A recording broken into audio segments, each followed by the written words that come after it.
Solo 2 segundos y el sonido de la batería es lo único que hace falta para reconocer este tema.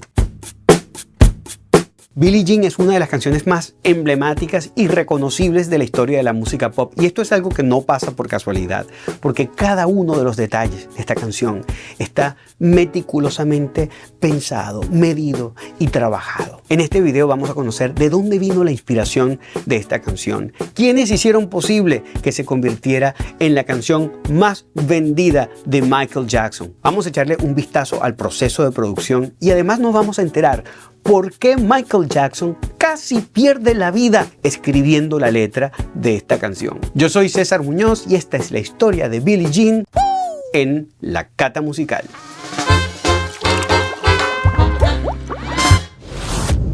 El tema Billie Jean cuenta la historia de una mujer que se llama justamente así, Billie Jean, quien señala a un hombre diciendo que es el padre de su hijo. Y este hombre se defiende diciendo que eso es falso. ¿Inspirado en la vida real? Sí, pero hay 2 teorías. La primera la cuenta el mismo Michael, quien dice que cuando él era pequeño, estando en los Jackson 5, a cada ratico se aparecía una mujer diciendo que alguno de sus hermanos era el padre de su hijo. Pero según el biógrafo de Michael Jackson, J. Randy Taraborelli, la canción está inspirada en unas cartas que recibió Michael en el año 1981 de una mujer que decía que él era el padre de uno de sus hijos gemelos. Sí.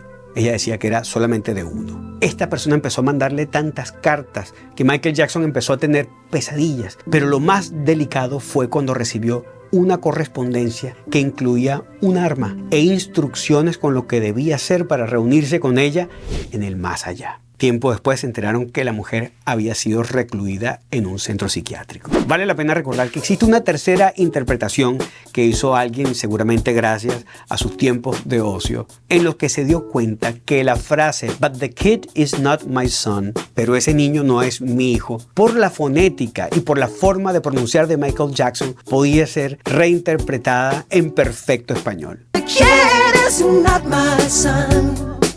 Genial. Ahora hablemos de la producción. El productor del tema fue Quincy Jones, que es uno de los productores musicales más importantes de todos los tiempos, pero quien no todo el tiempo estuvo de acuerdo con Michael Jackson. De hecho, cuando Michael le presentó la idea original, la maqueta del tema hecho por él, Quincy dijo que esa introducción era demasiado larga, que había que acortarla. Y Michael reaccionó diciendo, mira, lo que pasa es que esa batería sola y después con la entrada del bajo a mí lo que me dan es ganas de bailar. Y Quincy muy sabiamente dijo, cuando Michael Jackson dice que algo lo hace bailar, no hay más nada que decir. También hubo otra disputa importante cuando Michael Jackson comentó que el producto final se parecía tanto a la maqueta que él había hecho en su casa que merecía compartir créditos como productor de la canción, a lo que Quincy Jones se negó. Pero vamos a hacer una cosa. Vamos a escuchar un poco de esa primera versión original que hizo Michael Jackson para que ustedes mismos saquen sus conclusiones.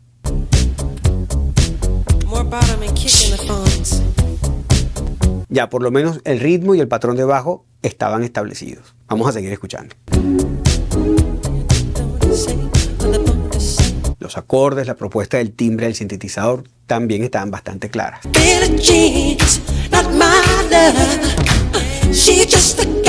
Las capas de las voces también estaban bien encaminadas. A mí me parece que en general el concepto y los arreglos estaban ya bastante maduros. Lo que había era que llevarlos un poquito más allá. No sé qué piensan ustedes, los leo en los comentarios. Es interesante porque aunque Michael Jackson no era un músico letrado, es decir, que él ni leía ni escribía música, tenía un oído musical impresionante y además la capacidad de cantar todo lo que se imaginaba. I was riding in my car and it started with the bass lick again, which goes and on top of that I hear the chord. Then the melody, she was more like a beauty queen from a movie scene. Yo recuerdo que la primera vez que lo vi haciendo algo así fue en una entrevista con Oprah, que se puso a cantar un ritmo con la voz y lo que se escuchaba parecía ya el producto final de un disco.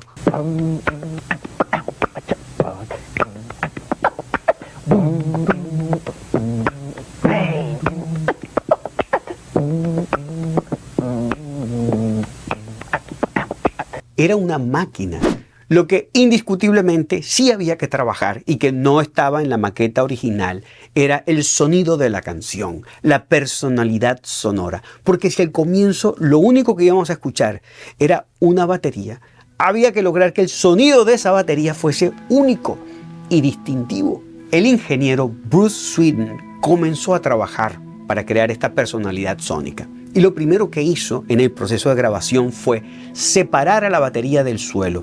La levantó con una plataforma hecha de materiales especiales que evitaban que sonidos como el del bombo o de los toms, que son los sonidos bajos, las frecuencias graves, se propagaran y empezaran a generar una resonancia no deseada que pudiese contaminar a la grabación. ¿Y de qué manera ayuda esta plataforma que se inventó? Bueno, primero hay que recordar que los sonidos bajos, los graves, se propagan fácilmente a través de los sólidos. Por eso es que cuando un vecino tiene una fiesta en la casa de uno, lo primero que se siente es la vibración, el sonido bajo, las paredes incluso se mueven. Al levantar la batería del suelo, se evita que estos sonidos bajos se propaguen y pongan a vibrar cosas que puedan ensuciar a la grabación. Un problema muy típico es que el sonido del hi-hat se cuela en el micrófono del redoblante.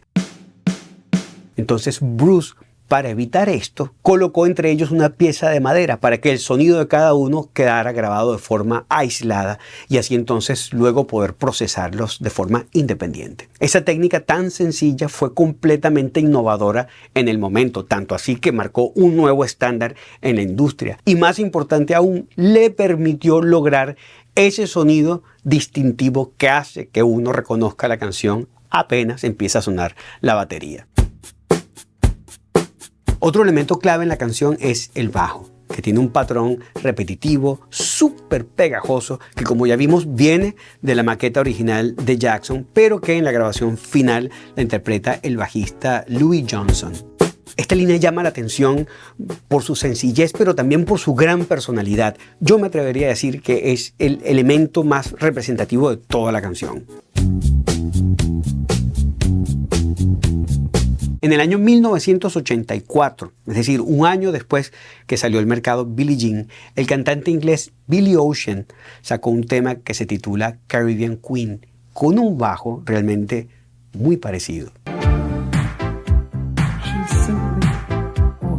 Yo recuerdo que en las fiestas a los DJs les encantaba pasar de Billie Jean a Caribbean Queen por lo similares que eran. Esto lo traigo a colación como una curiosidad, no para señalar a nadie de falta de originalidad y mucho menos de plagio, porque nadie crea nada de la nada. Todo lo que a uno se le ocurre es una mezcla y una continuidad de la información que ya tenemos. La gracia está en cómo conjugamos todo eso para crear algo nuevo. De hecho, Billie Jean tiene dos predecesores importantes. Uno que va a inspirar el groove de la batería y otro que va a inspirar la línea del bajo. Pero no es lo mismo tener limones que hacer limonada. Como Billie Jean de alguna forma es un tema algo minimalista, quiero decir que no hay muchas cosas que suceden simultáneamente. Esto hace que cada uno de los elementos que suena tenga un gran nivel de importancia. Y por eso tienen que estar muy bien elegidos y muy bien trabajados. Como por ejemplo el sonido del sintetizador, que es un clásico de la Yamaha, el CS80, que suena así.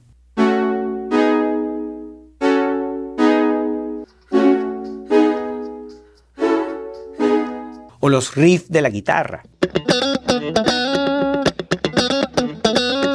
Incluso cada uno de esos pequeños gestos vocales que hace Michael Jackson. Cuando ya todo está grabado, viene lo que se llama la mezcla, que es cuando el ingeniero se va a lucir, dándole a cada uno de esos elementos su sonido, su color y su lugar. Una mala mezcla puede echarlo todo a perder. Y además, cada mezcla que se hace es una propuesta distinta. Lo más difícil de una mezcla, como esto ya es el producto final, es que todos estén contentos, sobre todo el productor, el ingeniero y el artista. La mezcla de Billie Jean fue un proceso muy doloroso. Se hicieron 99 versiones, 99. Y después de escuchar la número 99, Quincy Jones dijo, póngame otra vez la número 2. Y esa fue la que quedó. No menos importante fue el proceso de creación de la letra, que según el mismo Michael Jackson cuenta, casi le costó la vida. ¿Por qué? Porque él estaba trabajando en la historia de la canción mientras iba conduciendo. Y en eso se le acerca un motorizado y le empieza a hacer señas. Él baja el vidrio y le pregunta ¿qué pasó?